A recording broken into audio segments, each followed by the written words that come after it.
Today we're going to walk you through how to calculate average atomic mass of the isotopes of an element using actual items that you can manipulate.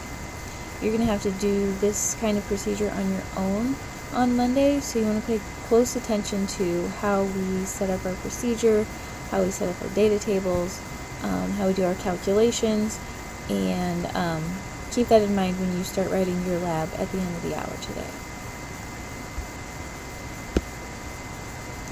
First thing, our testable question, like I said, is how will we calculate, how will we find the average atomic mass of benium, which is our element. You'll see why we call it benium here in a minute.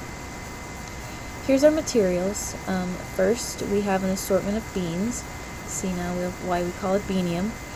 You'll have a cup, and we'll have a balance as well. You'll also probably want things like a calculator in order to perform these calculations. First thing you'll do is you would get a scoop of beans and sort them by type. Now when you do your lab, there won't be beans, it'll be something else. However, the first thing you want to do is sort them by type. So what we're going to do is we're going to sort them into 4 groups. There are black beans, tan beans, white beans, and red beans. This will make the next step much easier. So step 2 is to count and then mass the beans by type, and we'll record this in our data table. So let us show you what that looks like. There's our scoop of beans in the cup, and then we've separated it by type. So we've got white beans at 71, red beans at 31, black beans at 93, and the tan beans we counted 33. So in our data table of 33 tan beans, we said we had 93 black beans, we had 31 red beans, and 71 white beans. That's a total of 228 beans. I massed each one of those by type, so all of the tan beans together weighed 16.9713 grams. I took all those beans, put them on the balance, and that's what they weighed. The black beans weighed 15.6228 grams. And we had 13.2303 grams, and I don't know why it's doing that. 12.8962 grams. Okay, so that would give us a total of 58.7206 grams. Okay, so from here we would start our calculating, just like you've done in your homework. You're coming up with the same kinds of numbers. They're just not given to you. You have to figure out what they are. So the percent bean by type, we're going to take the number of beans by type. So I'm just going to do my example for the tan beans. In your lab, you would show us the calculations for all of your isotopes and make sure you label them. So I would label tan, and then it says number of beans by type. So there were 33 tan beans. You could look back at the data table to see that. Then it says divide by the total number of beans, which was 228 beans. So this is a percent. You can do the times 100, you can leave the times 100 off. You know in the end you move the decimal place back, so if you want to leave it off, that's fine. We would come up with 0.14, so that would be the same as 14%. So 14% of that bean sample was tan beans. The average isotopic mass of each bean. It says we're going to take the mass of the beans by type. So the mass of the tan beans, I'm just going to, like I said, do this all for the tan beans. Mass of the tan beans was 16.9713. That's how many grams all of the tan beans weighed. Then I'm going to divide that by how many tan beans there were. There were 33 tan beans. And that should give me 0.514282.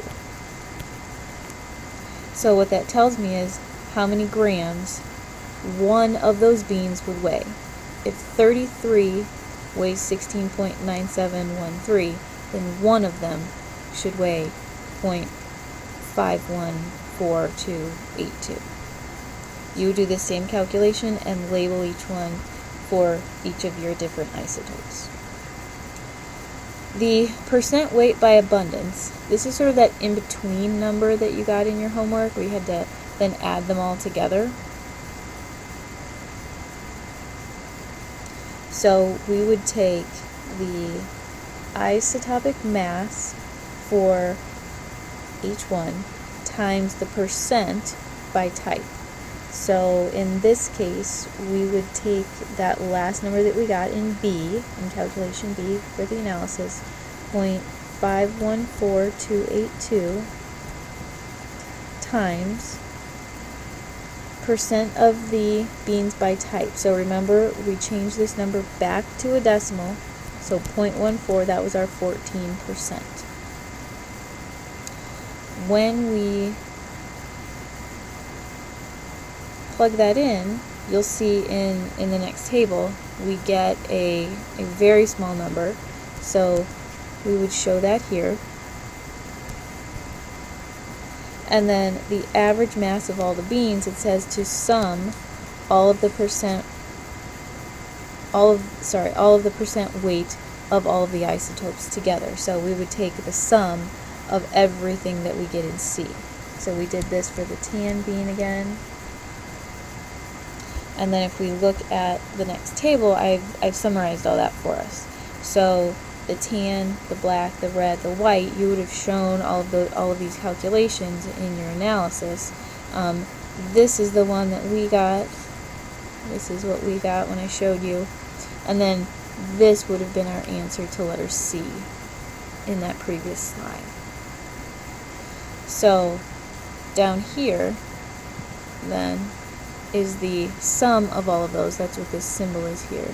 That means sum. The sum of all of those